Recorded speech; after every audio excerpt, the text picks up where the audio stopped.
Goliath becoming more Goliath. Yan ang tawag ng isang opisyal ng Philippine Coast Guard sa pwersang ginamit ng China sa pang-water cannon sa mga barko natin sa Panatag Shoal. Ang lakas ng buga ng water cannon, posible raw na maging fatal o nakamamatay. Gayunman, tuloy pa rin ang pamamahagi ng ayuda sa mga Pilipinong mangingisda roon.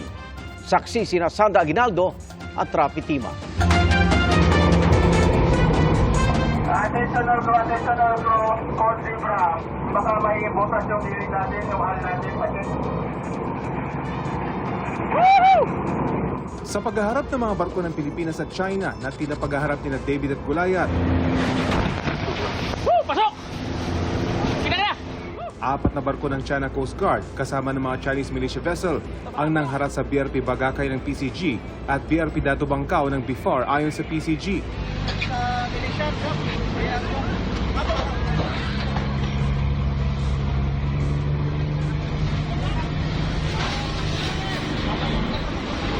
Ya, sarado ya!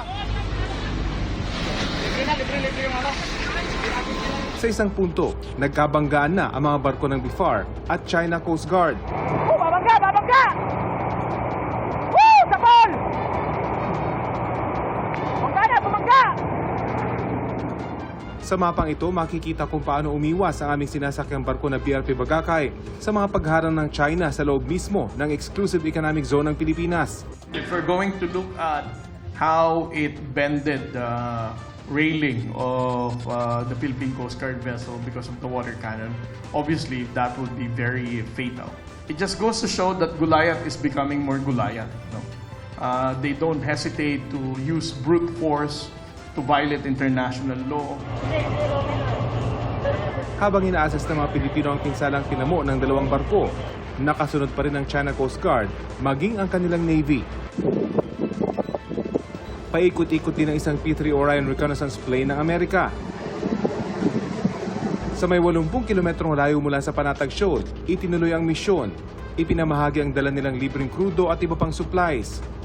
Malaking tulong sa mga mangingisda na ang ilan. Personal din daw na nakaranas ng pangaharas ng China. Bagamat bihira na raw itong mangyari ngayon, mahirap pa rin mangisda sa Panatag. Medyo limitado pa rin. Kasi one din nila pinapayagan yung malilit na bangkat papasok sa loob. Sa labas-labas lang po.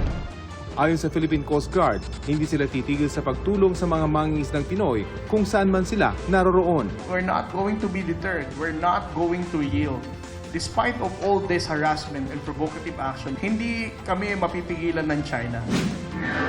Bukod sa mga barko ng China na mas agresibo na ang pambobomba ng tubig sa 2 barko ng Pilipinas sa Baho de Masinloc o Panatag Shoal, barko rin umano ng China ang mga namataang research vessel na nagbababa ng mga gamit sa Catanduanes bago naglayag pa Samar ayon sa Philippine Navy. Ilang Chinese Navy ship din ang umaaligid sa balikatan exercises sa Palawan. Ayon sa isang maritime expert, may tila nais iparating ang China. Lahat ito pinapakita na confident sila na kaya nila talagang parang sakalin ng Pilipinas, no?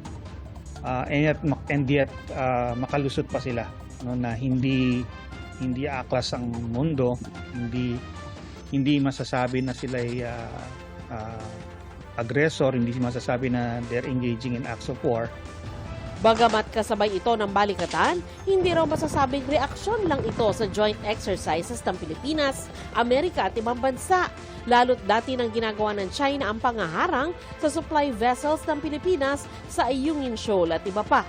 Pinapakita nilang kaya nilang gawin ito kahit na mayroong balikatan. Dahil yung overall naman na intention nila talaga is whether or not there is balikatan, gagawin nila yan para nga ipasukuin ng Pilipinas.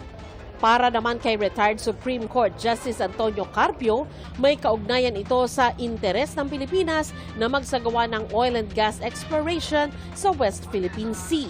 They're putting pressure on us on the Shoal, now on Scarborough Shoal, just to tell us don't get the gas to the pump. But we should get the gas to the pump. It's a matter of national survival. Nauna nang sinabi ng China na teritoryo nito ang Panatag Shoal kahit nasa loob ng Exclusive Economic Zone ng Pilipinas at malapit lang sa Zambales. Banta umano sa soberenya ng China ang paglalayag ng Pilipinas doon kaya itinaboy ang barko ng Philippine Coast Guard at BFAR. Pero sunod-sunod ang pahayag ng suporta sa Pilipinas ng iba't ibang bansa, kabilang ang Japan, Germany, Australia, Canada at European Union. Tinawag ng Amerika na harassment ang pambobomba ng China. Kinundi na rin ito ng United Kingdom. Para sa GMA Integrated News, Sandra Aguinaldo.